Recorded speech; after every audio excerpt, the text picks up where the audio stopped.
Hello.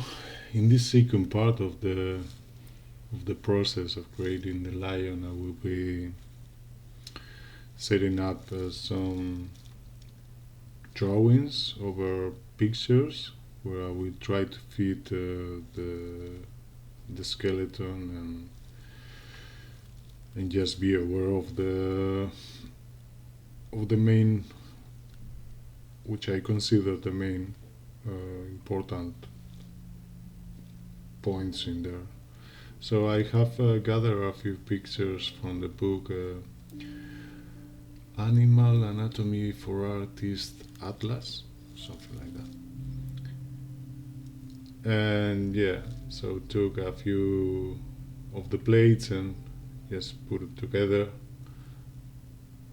So we do have in the same reference image. And yeah, I will not name all the bones in there. If you're curious about, there are plenty of technical books about it. So, but I want you, I want to draw your attention to some points, some landmarks I want to be aware of, like the back of the school, where that represents the end of the head and the insertion of the neck muscles. So that's quite visible one. The the outer part of the head of the humerus, representing the shoulder point, external epicondyle, internal as well of the humerus, where all the extensors, not all, but some of the extensors and flexor muscles are attached. Also, in the wrist, we will have the end of the ulna, the end of the radius, the knee conforming that ligament that joins the tibia with the patella. That's quite visible one. The heel, obviously, the elbow, that little joint that stands right above the that pad that some quadrupeds had on their back side of the wrist. That represents for me the eighth of the wrist and the end of the radius and ulna. The iliac crest.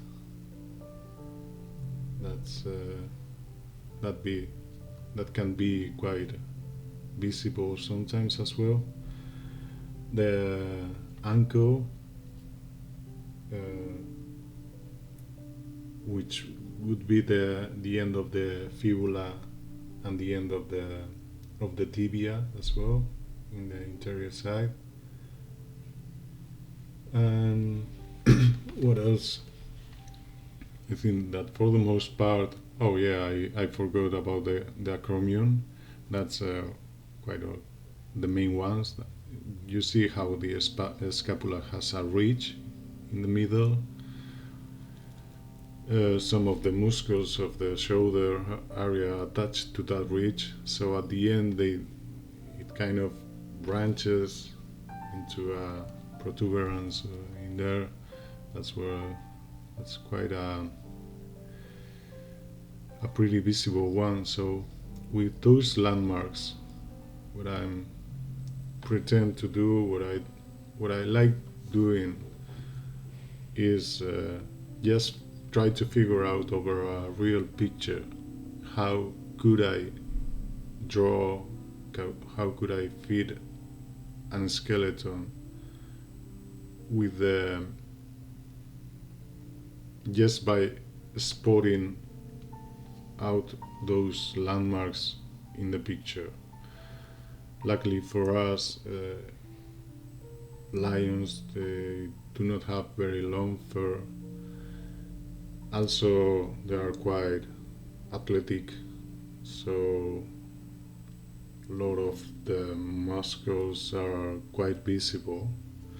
Although this picture that I have chosen represents a bit of a challenge because the visible side is in shadow, so I need to somehow guess where it should be. So my first guess, the the first thing I try to spot, at least with these animals, is the the spine of the scapula, right? Which is pretty visible most of the times. So you see how I'm trying to spot it, and on the bottom side, I know where the deltoid should start, that it's quite visible muscle as well, is where the acromion should be. So it's kind of guessing, but it's a guess that tries to be fundamented. It's yeah, over some studies of where everything should be, right. So yeah, you see how I already have drawn the scapula based on those guesses, just by trying to find where the deltoid is, where the spine of the scapula is, and by looking at that, I can somehow figure out where the shoulder point should be. Then I try to spot as well the external epicondyle of the humerus on there, and that's pretty related to the elbow, which is quite obvious to find. And although in this picture it's not very visible, the external epicondyle is where, as I said before, a lot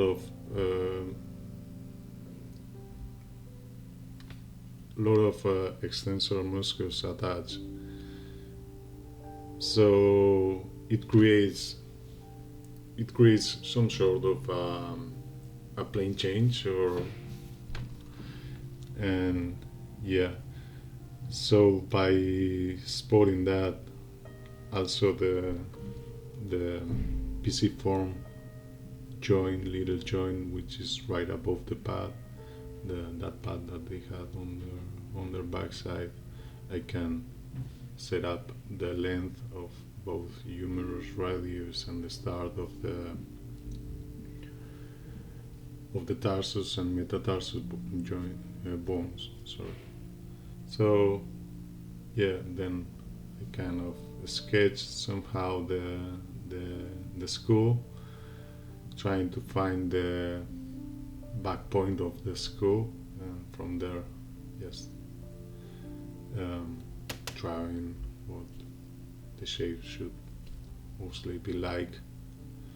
Also the orbital cavity, trying to fit it. So yeah, and regarding to the spine, we should be aware that the insertion of the first vertebra, cervical vertebra, is attaching where we had sculpted that connection on the back. So it's quite in the middle of the neck volume. Then that connects with the thoracic vertebrae of the spine, which at first they do have, those vertebrae, they do have quite long spine on them, so it's not as superficial as we might think. We need all that space to fit the muscles and to get it right. So yeah, I'm kind of sketching in here. It should be the vertebrae, um, starting from the lumbar vertebrae and and then following to the thoracic ones. Yeah, loosely sketching. I'm not trying to be super accurate. Just trying at least to sketch on the main shapes, the rhythm, how, for example, the spines of the thoracic vertebrae starts quite pointing upward and then gradually starts laying down downwards, but suddenly the ones on the lumbar area, their spines point in the other direction. And yeah, on the back legs, the process trying to find those landmarks as well, and by doing so we can somehow uh, draw over all the bones, all the related bones. So yeah, for me it's just about uh, trying to spot all those landmarks we talk about, and from there it's just trying to sketch even loosely. We don't need to make a beautiful drawing, not super accurate either, but just to to study the structure, the inner structure from a real picture.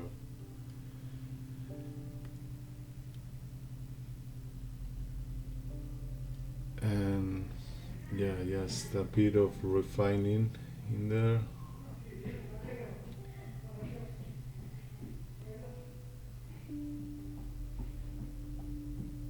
So paying a bit of attention to the metatarsus, how the pinky metatarsus is a bit shorter, so the finger, the digit bones kind of has a different angle in them. So yeah, those are kind of mental reminders when I start. So when I start actually sculpting the bones or placing them, just are those are mental reminders. Check it against accurate plates and trying to fit them on real pictures. So just to make sure that everything is in place for when I start the sculpting, as I said. Yeah, a bit of refining. That's just me.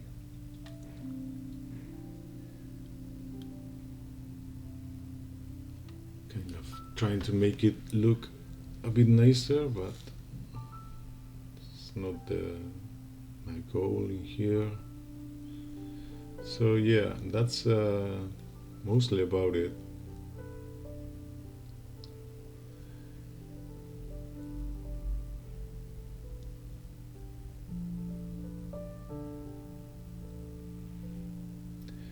Then once we have the muscle,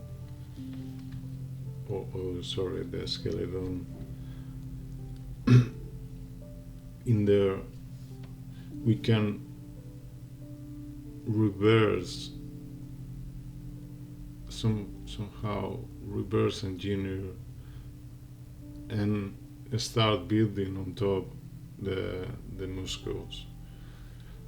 So the end result should be somehow similar to what we have in the picture, as long as we respect the the attachments of the muscles, because the bone structure, the skeleton, actually gives some places for the muscles to attach.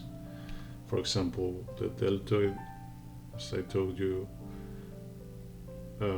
attaches to the acromion and then to the humerus, conforming that shape. Then we have the triceps as well, that goes from the ulna. Well, there are three heads that goes from the ulna.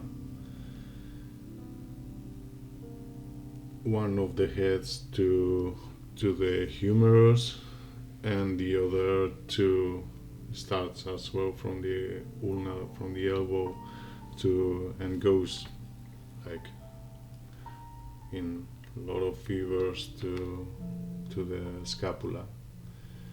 Then we have on top of the scapula the infraspinatus and supraspinatus, which lay down on top, but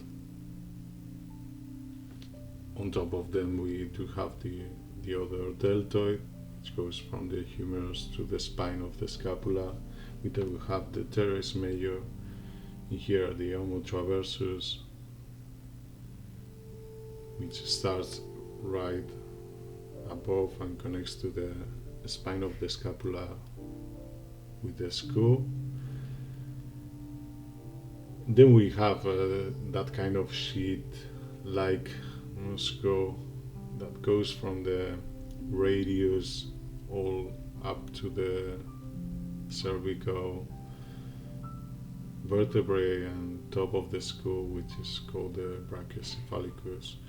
And that's quite thin, but it's pushed out by a lot of muscles. For example, in the arm, biceps, the bicep, and in the neck area, but by a lot of muscles. This is the outermost shape, like holding everything together. Then we do have as well a deep one, but I think that pushes out the volume a bit.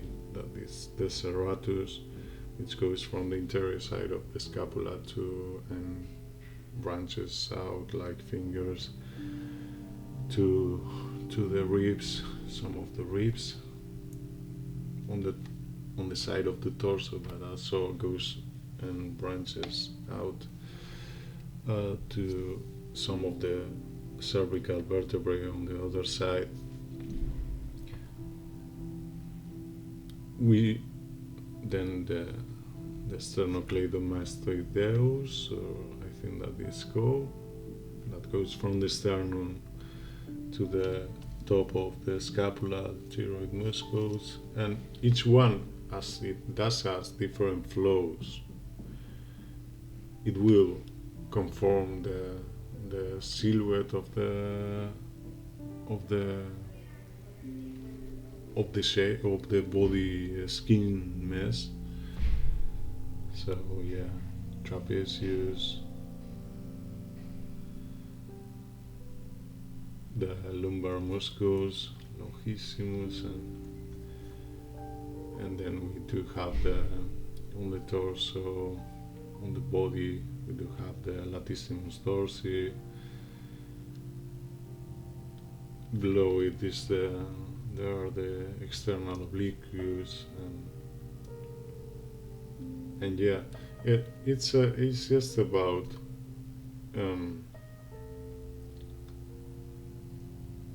I mean, the real goal of this exercise is just about drawing the volumes so they do attach of what we have done before. By doing so, we make sure that the structure should be there, and we could do that even without having the picture visible, and I think that we should not be very far away. So yeah, here drawing the back leg muscles, as with the front leg, which you will see when I start coloring them by groups. For me, what I consider them as groups, which represent like a big volume or something, or a group of muscles that are somehow related, just as personal mental notes.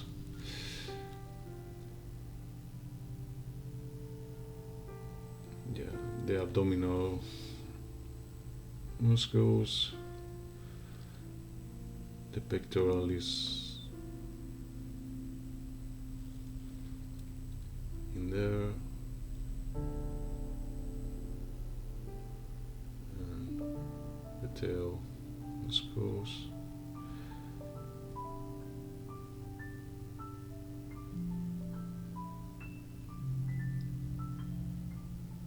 Yes, cleaning it out a bit, so it's not like a mess of lines, quite loosely drawn. And yeah, in here I will start coloring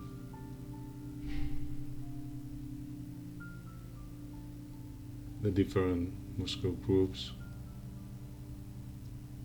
Uh, when I say muscle groups, it's just not based on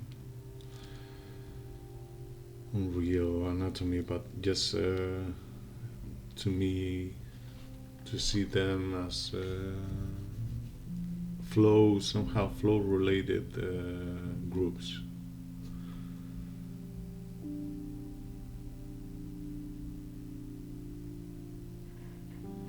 So yeah, the teres major, that's the latissimus dorsi,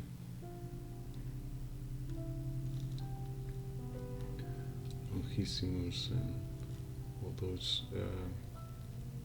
lumbar muscles.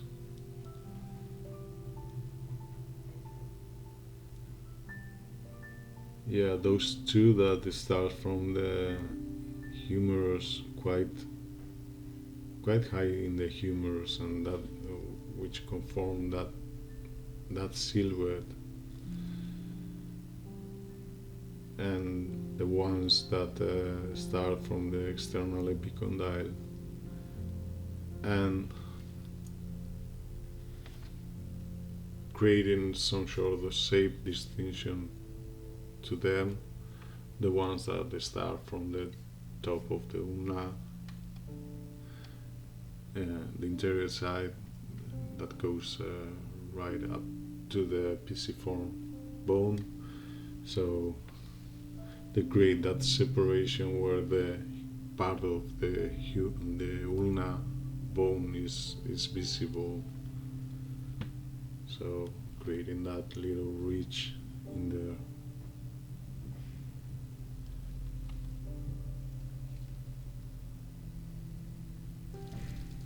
Yeah, gluteus in there.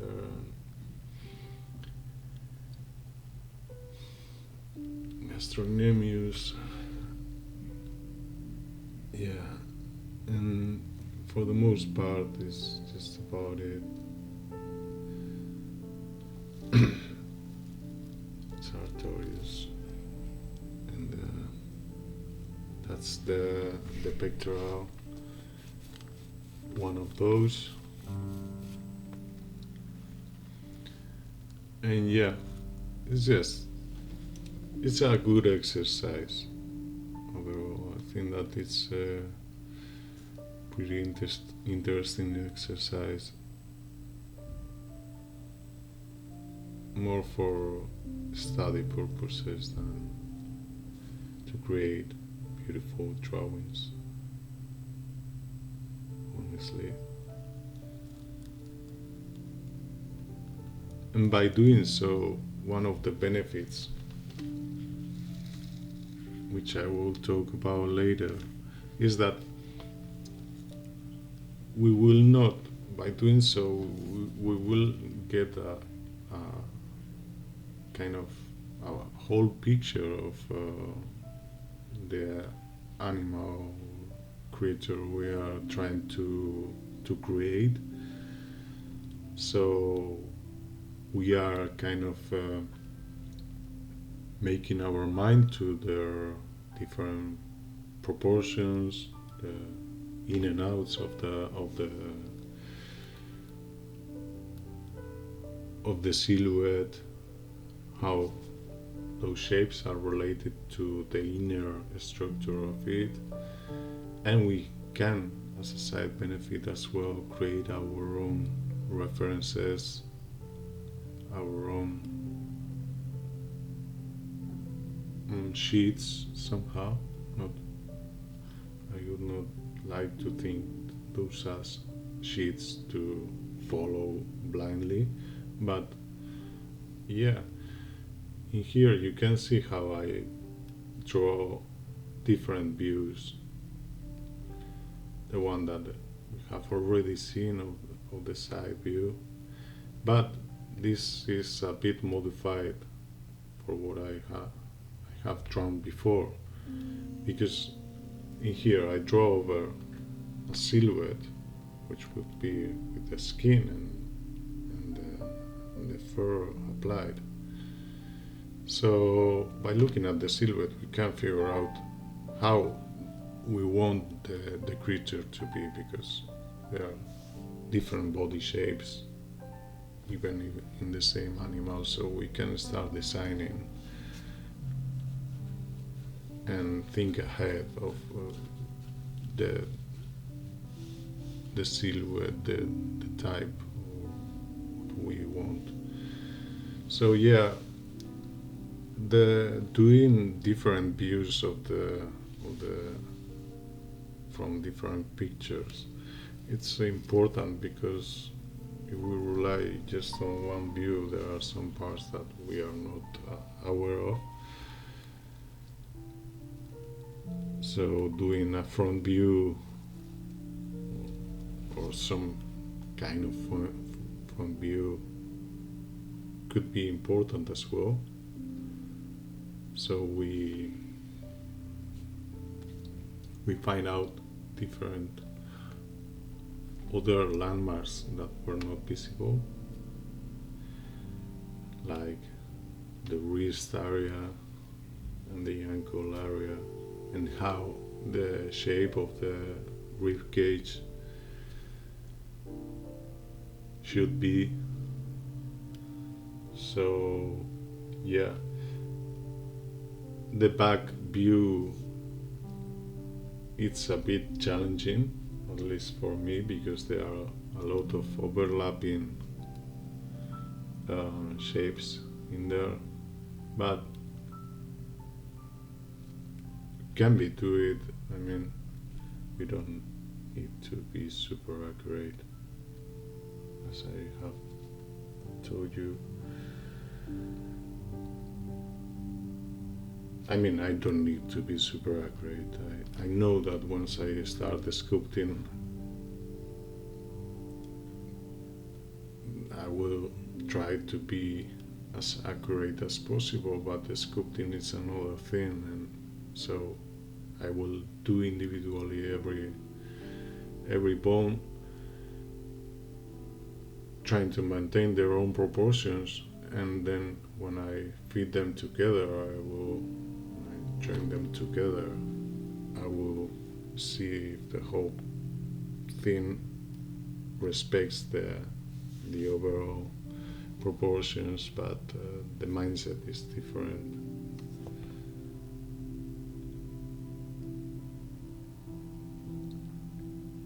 Yeah, in the back view, it's as I told you before, it's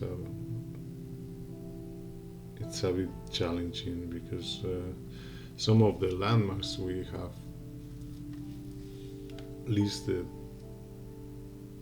those are not visible, so it's kind of guessing where they should be there. and from there building the muscle layers is once we have the skeleton, it's it's easier, can give us some information or some um, thoughts about how volumes should overlap. If from this view, for example, we can see a bit of the deltoid, but should we see the the front part of the ridge of the scapula, those muscles should appear. Those are kind of the guesses or the thoughts I try to think about. So when I start sculpting, I will have my visual memory somehow developed to this creature. Yeah, and on top, some some studies over the the vertebra, which I consider that will be the most challenging bones to sculpt. There are not much references. Those were taken. Um, I think that from a variety of cat close-ups, cat spine close-ups, and then comparing to uh, tiger, lion skeletons. Those pictures mostly taken from the side, so there is no the lighting doesn't give us much clue to how those shapes are. But along with our anatomy books, we can kind of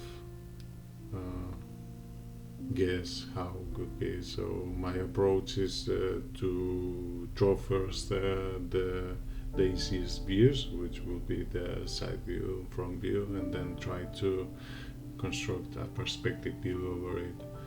So yeah,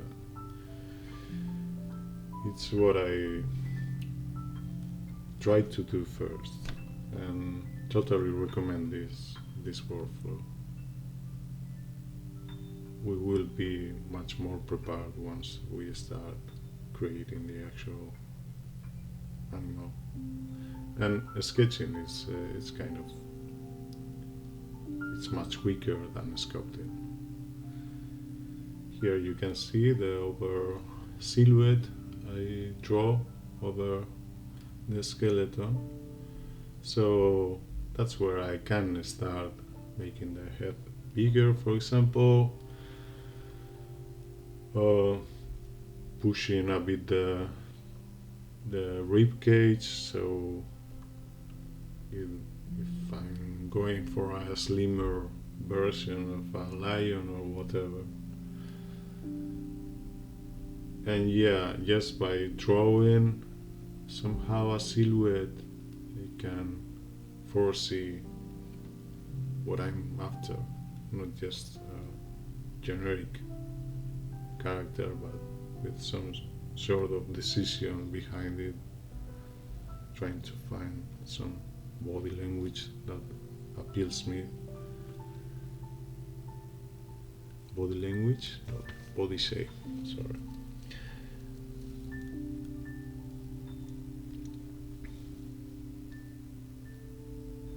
And yeah, not much to say, just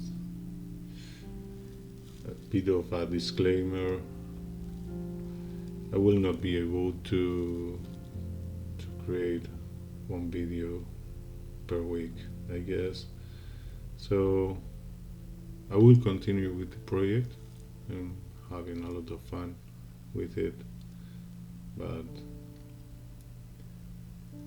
yeah, quite worried at work lately, so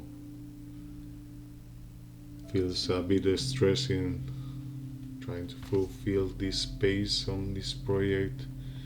And yeah, I just have decided not to compromise myself to do it every week. So